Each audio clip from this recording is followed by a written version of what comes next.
Right, welcome everybody back to the Conquering Podcast with myself, Jevon. You're meant to say I'm my glamorous co-host. Yeah, okay, I'll do it. My glamorous co-host. Tom. Very good. Maddie is here as the co-host. So there's three of us today. This is another mini-series for you all. It is a recruiting mini-series. So what we're going to be doing, we're going to be trying to offer as much value as possible to help you guys better your recruitment process. So within each of these little mini-series, we'll be going through a part of the process. And today we are going to be starting off with the very start, and that is everything that you'd be doing and thinking about before you get to advertising your position or your next hire. So you've worked out what you want to hire for, all of those bits and bobs, and we're getting up to the stage where you might actually start either going out to a recruiter or advertising this position yourself. So what's one thing that you think about before you get to this stage to make sure you know you're looking for the right person? Why? Why are you hiring? Bit of a strange question. Like, we'll qualify new jobs and say to somebody, well, why are you recruiting for this position? And they'll be like, well, what do you mean? We need somebody. Yeah. But like, I think it's why? Yeah, why? But it's so important, isn't it, to establish, why do you actually need this person? Is it replacing someone that's left? Is it you've got ambitions to grow into a new market? Is it there's too much time constraints and pressure on your existing team and they're falling behind with their workload? Like, there can be a multitude of different reasons. I think if you understand why, then you're already set yourself up nicely to focus on the things that you need to focus on to find the right person. And the type of person you want to take on as well, isn't it? Because that can really help you understand, what direction you want to actually take with this position. You've mentioned a few specifics there quite nicely, but if, let's say if somebody is left, the why is you need to replace that person. Okay, great. That gives you a nice, like for like person that you want to, maybe swap in, swap out for them, doesn't it? But if you are to grow, if your plan is to try and grow the team, maybe you can be a little bit more, less focused on the actual skills and more about the person to be able to train somebody. So working out why you're actually recruiting can be very important in the type of person you bring into the business to then work out the skills and all of the bits and bobs that they need for them to do the job.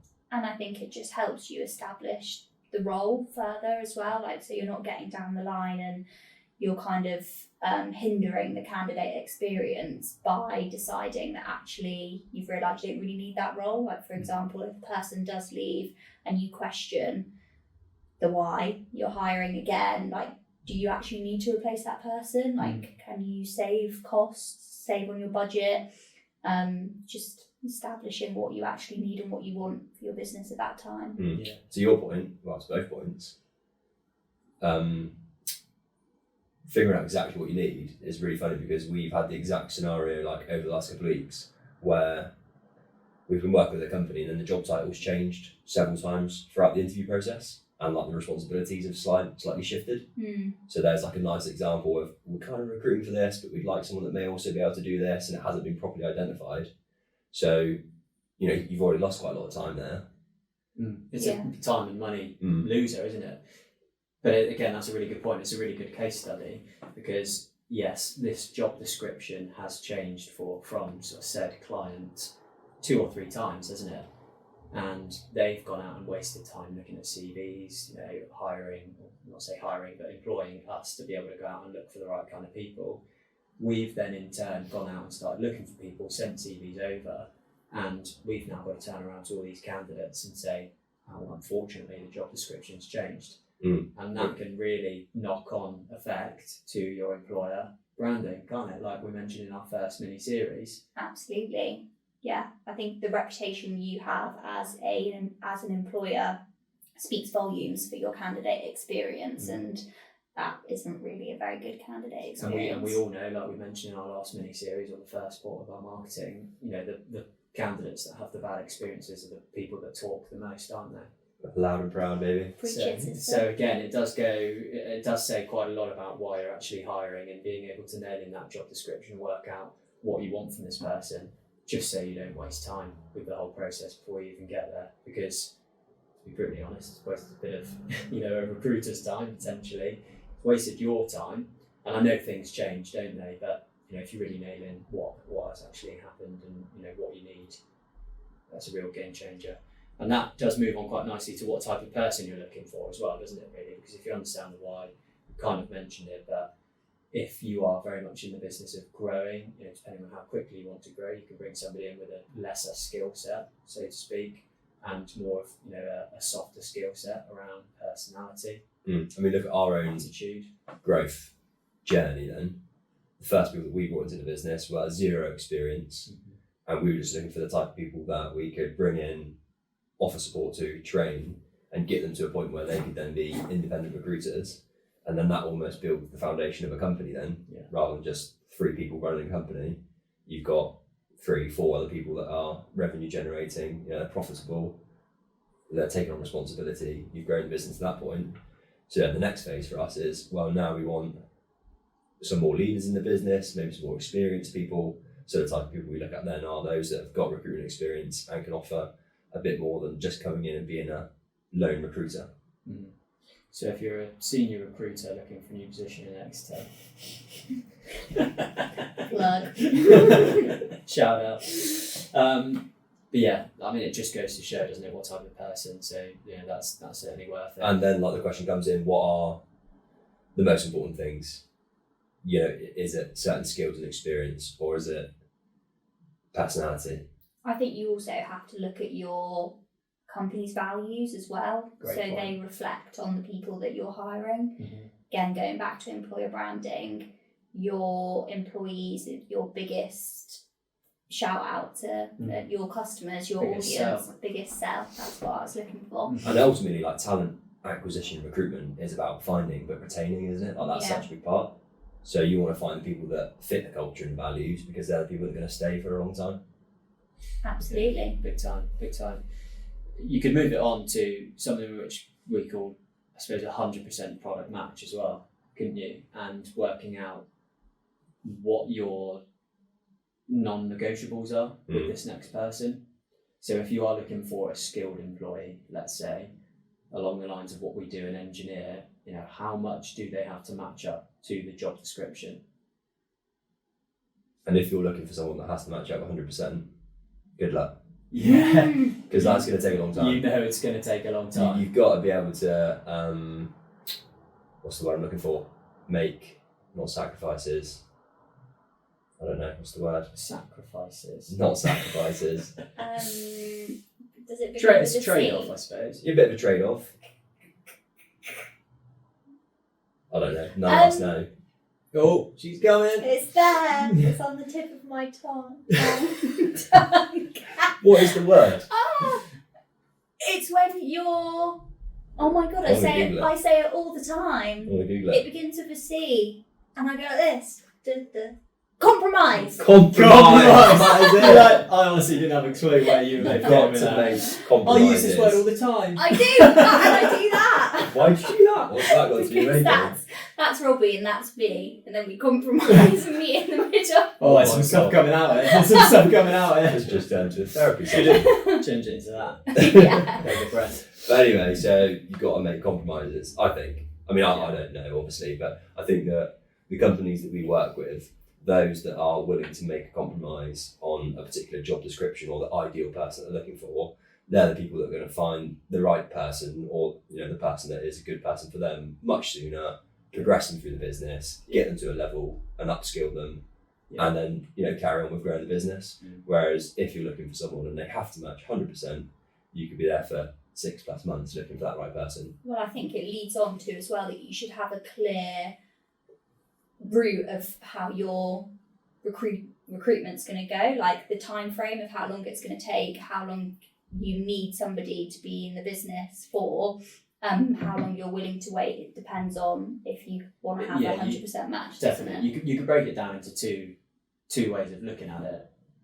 and they seem the same, but they're actually quite different. How urgent is the position, but what are the time scales that you need this person to start?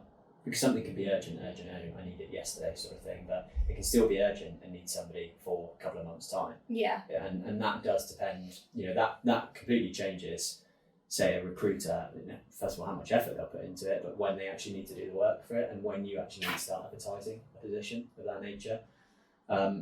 So urgency and timing is everything. If you have got the luxury of waiting a year for the right person to come in, then yeah, you nice 100% product match, wait for the right kind of person. Yeah. The danger is you could bring somebody in, wait for a year, spend all this money potentially on recruitment fees, and we all know how expensive it is to actually just get somebody started up, without using a recruiter, and then leave within a couple of months, which is obviously not the ideal. But if a position is genuinely urgent and you are serious about growing your business, you do have to compromise Yeah, nice. with certain aspects of what that person looks like for you to get them in the door quicker. And that does obviously differ from sector to sector as well, doesn't it? We recruit in sectors where a lot of companies do look for 100% product match, and a lot of companies do spend 6 months to a year looking for a person. But I've seen it, and I started having these conversations with so many of my clients. The businesses that grow the quickest and the best businesses always take on younger talent, grow them themselves, which is difficult. Not everybody has the luxury of doing that, but is also fairly flexible with what kind of people come in and trains them up that way. Yeah, absolutely. It's what we've done. Yeah. And like those people have built our culture, haven't they? Mm. Do you know what I mean? And then it's become an attractive place for people that have got a bit more experience to come and work. But it depends what the business goals are, doesn't it? It does. Like it's not every company's looking just to grow some, Not everybody wants to, do they? not everyone wants to. No. Good points. Okay, cool. Working out a salary. Bunts. What's the Bunsen burner? Tidy little learner. El dinero. You know what that means? Espanol. Español. Chorito. Nada. I don't know what that means. Salary's important though, isn't it? I think we all know that. And how do you work out a salary? How do you work out salary? That's a actually, really tricky question. I'm intrigued. Well, it all depends on the type of business, I think, as well, doesn't it? A lot of the time, and what you're actually getting back from that person, but also. Go on. Sorry, just taking a break. You look desperate to say something there. Do a salary survey. Yeah. No, it's tough. That's where recruiters would be really useful to be speaking to, isn't it? Yeah, it's ROI, isn't it? I suppose how you work out salary on yourself. But yeah, a recruiter. If a recruiter's in the market speaking to people, they understand benchmarking and what people at a certain level are earning, what kind of trends are happening in the industry, where salaries are heading. But yeah, I'd say it's tough to work out salary. I suppose it's also how much education that person has, how much time Yeah, and those sort of experience. things. I think if you're in a position where you're hiring, you've got a pretty good understanding of what salaries are like out there, but don't fall into the trap of thinking that salaries are the same and should have been the same, when you're at that level or that position. 100%. Yeah, 100%. Even over like the last few years, to say that the salary should have been the same last year in comparison to this year is already not the case. Yeah. I mean, graduate salaries, so I recruit in engineering, graduate engineers within the particular sort of M&E sector that I recruit in. When I first started in recruitment, let's say when I started placing graduates about 8 years ago, I reckon a graduate salary, it's probably 20, 21, potentially 22. And now, I don't really place anybody for less than 25 and have had salaries come in at 30,000, depending on the location. I know inflation and whatnot, everything that changes, but I genuinely reckon salaries have gone up from around the 24, 25 mark to 26, 27, 28 in the last 2 years post-COVID. I think that's had a big impact on it. Yeah, massively. And obviously inflation and interest rates. People going to their employers, I need a pay rise in line with, inflation. It's a funny way to look at it, but, a lot of people are saying that and talking about that, aren't they? And, what can employers do if all of their employees turn around and say that? We've got to do it. So that's why salaries are going up. We, it's like I said, so many influential factors, aren't there? We've done a couple of different salary surveys now, like reaching out to our database, the candidates that we speak to, just trying to source as much information and build averages across areas, regions, job titles, stages of career. Like there's so many factors, aren't there? Yeah. And we do see such a broad range of salaries even within a market. Yeah. Whether it's architecture or engineering that we've done a lot of, there is such a broad range and it really does vary. Engineering was interesting, wasn't it? There was, if you're a chartered engineer, if you're chartered, you'd earn 10% more on average than someone at a similar level who isn't chartered. Sometimes even as much as 19%. Yeah. So like professional accreditations. professional accreditations, yeah, if you're going a long way. Yeah. So that's interesting. I know you just broke it down then, quite quickly, but we've obviously put together a salary survey. Or let's say you guys have put together a salary survey, because I've not really had any influence in that. But you've put together a salary survey. This is something which we're offering both to candidates and our clients. And it's not something that we've just, Plucked out of thin air. done a bit of that. For our listening audiences, I've just licked my finger and stuck it in the air. That's not something that we've done. So hygienic. That's not something that we've done. It's actually been worked out, fairly meticulously, hasn't it? So Yeah. how did we actually go about that?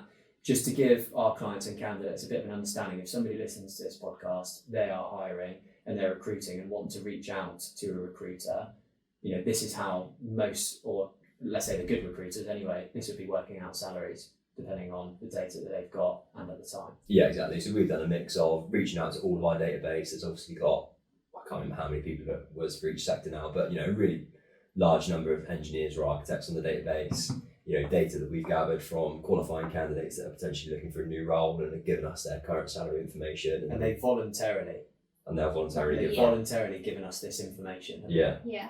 And then those that we've done a lot of social media as well. We're obviously big on social, so we've put stuff out there to get people to come back and give us more info there. It is hard because you're trying to work out averages. You obviously need a nice sized data set to get an accurate average, which in some areas is easier to do than others. We're at the early stages of doing this, I'd say, but hopefully in time we'll do this year after year and get more accurate and more accurate. But what we've tried to do to add some more value to the people that are interested in going over it, it's not just getting salaries and saying the average salary for Bristol is X And just and that being it. Plugging up in there. But we've actually asked people about questions that have had like biggest influences on their career. When was the last time they had a pay rise? How much overtime do they currently work? What kind of bonuses do they get? What's their current working styles? Are they working from home or just fully from the office? Yeah. Would they turn down a their job? biggest motivator in the next 12 months? Like questions like that. live data. Yeah, just try to give people more insight into what's actually happening in the market and what other people think and what other people are doing. Yeah. And it's really interesting because architecture, such a large proportion of the architecture respondents will work in 10 plus hours. 10 plus hours of overtime. Engineering, It's like 44% did none. none. And it's really interesting information for you to actually say you are a hiring manager or a director of a business, an architecture business. We're not just giving you the salary brackets here. There's so much other information about what it's like in general at all these other architectural practices. Yeah. And sorry. Well, I'll say very quickly, that information is so useful because if you see on average, an architect is working 10, 15 hours of overtime a week, and you wouldn't require them to do any of this sort of overtime. That's a huge attraction for some architects, isn't it, looking for a new opportunity. So yes, you can work out your salary off that, but then you can also put out a really big USP, which a lot of candidates may look at that and think, bloody hell, that's a great point. Yeah, I'm doing 10 plus hours overtime at the moment. Yeah. So No, I was just going to echo exactly that. Like it shows exactly what candidates are missing from their jobs at the moment and their roles that they're in, but also flipping it on its head for the candidate side. Like we've spoken to a lot of people that have actually downloaded our salary survey since we put it out, and now they're using it in their appraisals to try and get more of a salary because of those reasons. Like they've realised that they are working 10 plus hours overtime, a lot of people are, and some of the questions we were asking is if they get paid for that, what kind of bonuses they get. It's quite amazing as well to see what the average salaries come back as.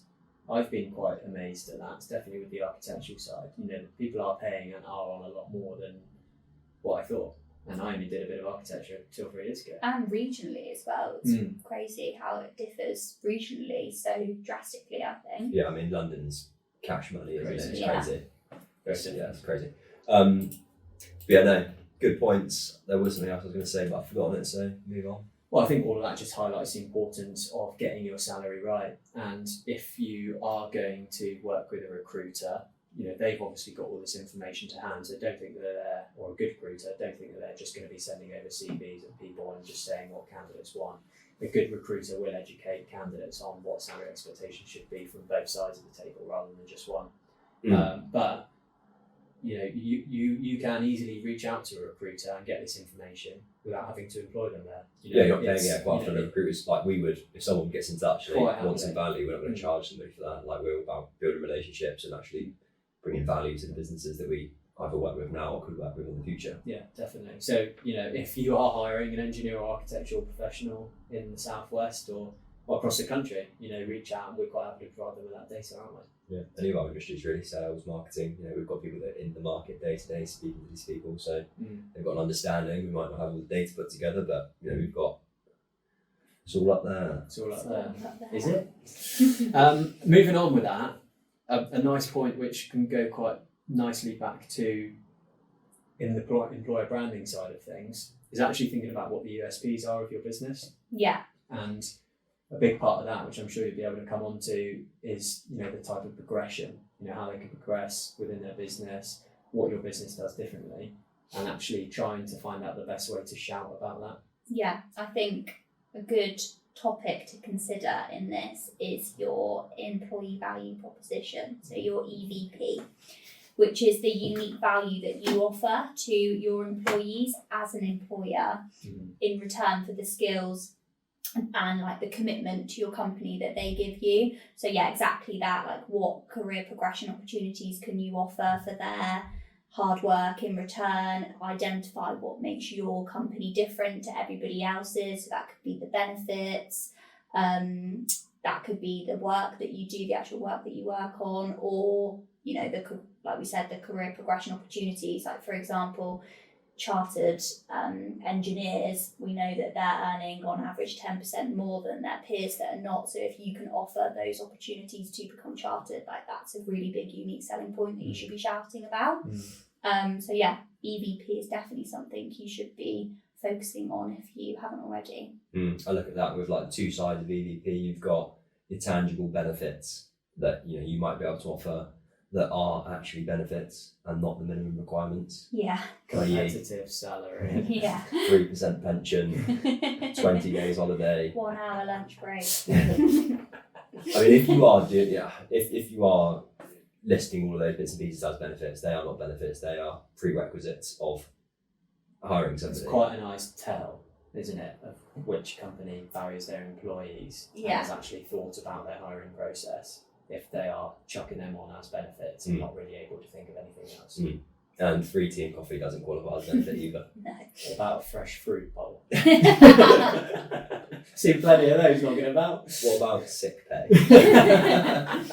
We laugh and we joke, but we have seen companies speak about these things as if they were benefits, and I don't think that comes from a place of it's lack of understanding. It's lack of understanding. Yeah, that's what I'm trying to say. It's a case of actually not knowing that that is just a baseline, that is a minimum requirement. If you are wanting to make yourself an attractive place to work and offer benefits that are above and beyond competitors in the industry, then you need to offer more than the minimums, because companies are. Yeah, that's it. And we're not sitting here saying you can't talk about holiday.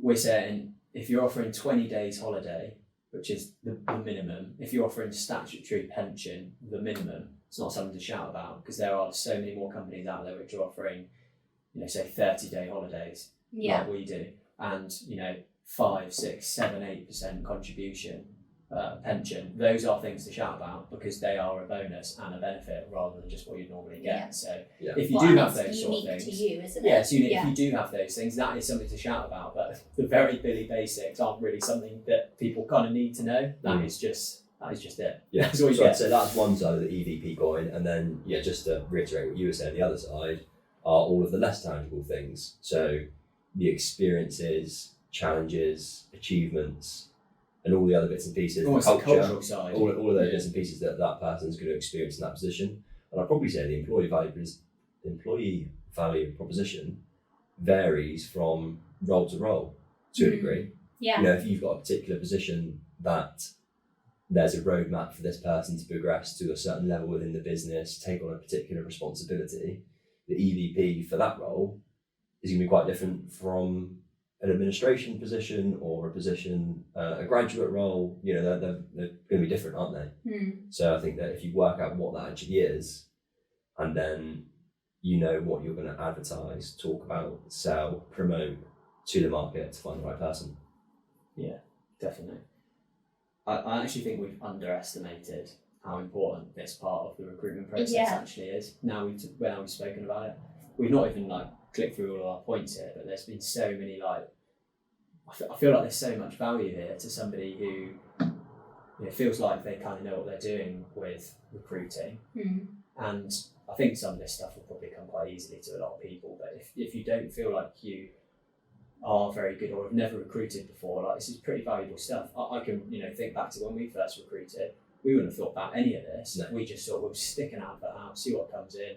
We didn't think about the why, the what, the where, any of it, but it is just so important. And also for those people that are currently hiring and maybe they're struggling to find the right people, going back to the drawing board and answering asking yourself all of these questions and coming up with answers, really valuable. Surely it's going to change how you're hiring. Yeah. I think that's probably a good place to wrap it up there. I think, if you are in a position where you're recruiting and you've maybe never done it before, if you have recently moved into a position where you are now that hiring manager, you are now that director, if you have recently set up a business and you're thinking about your first hires, give this podcast a listen, because this has been really helpful for me just with moving forward about what we will be thinking about. And I think this is really quite broad information for us to put out there. It can be applied to so many different sectors and disciplines and positions. But really thinking about what you need and why you are hiring, everything before you post an advert out there, I think would go a really, really long way and actually save you an awful lot of time. I think time is a big time saver, this sort of stuff, isn't it? Yeah. And obviously time is money. So, any questions, any comments, any contributions? We would love some contributions. If anybody's got any, conflicting ideas here, or if any, if resonated with anybody really, really nicely, we'd love to hear about it. Absolutely. Because, while we are the recruitment experts, we're not the recruitment experts. We like to think we're learning every day with this sort of stuff, and it's all part of our journey, isn't it? So the big way of actually learning for all this stuff is having these kind of conversations. Yeah, hugely. Yeah. And any company that is putting job adverts out there, not getting the applications that they want, get in touch with us as well and have these kind of conversations about what sets you apart and the things that people want to be hearing about, because that's a big part of it, is actually knowing what people want to hear about. Yeah, and I think that's great bit of advice. Pick up the phone and speak to us. We can offer that advice, but follow our content, because this is all the stuff we're putting out at the moment, isn't it? And it is extremely bite-sized sort of stuff. Yeah, absolutely. And it might be that you're living and breathing your business every single day, so you might need a little reminder of exactly how you're unique, how your business is different, and help preach about some of the opportunities you've got. Yeah, that's what we're here for. That's it. You'd rather overthink it than underthink it. Amen, brother. Wise words. Good podcast, guys. Yeah, nice. Flipping hell, that was well good. Thanks for listening, everybody. Ping us a message. Any contributions welcome. Thanks very much. Bye. Bye.